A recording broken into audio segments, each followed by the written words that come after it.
सध्या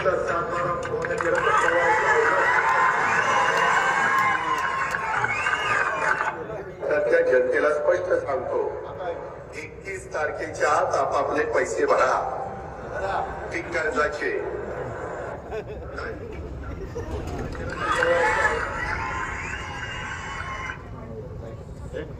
पहिल्यापासून आहे का नाही तुमचा स्टाफ मारून केलं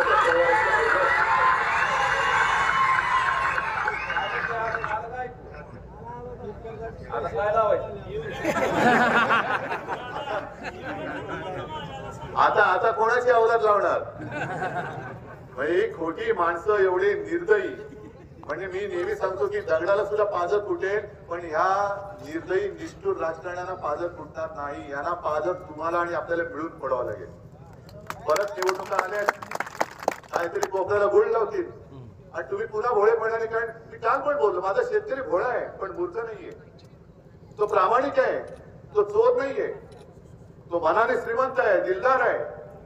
एक वेळ स्वतः मेलो तरी चालेल, पण माझी जनता जगली पाहिजे असा हा माझा जगाचा पोशिंदा आहे, अन्नदाता आहे.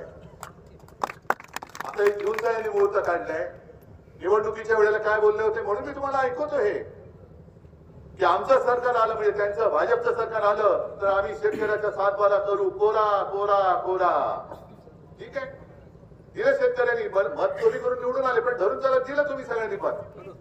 पण तेव्हा तुम्ही असं म्हणाला होता की त्यांनी मत मागितली होती की तुम्ही मत मागताय ना, आम्ही योग्य वेळ येताच तुम्हाला मतदान करू, असं तुम्हाला त्या निवडीचं स्वातंत्र्य होतं.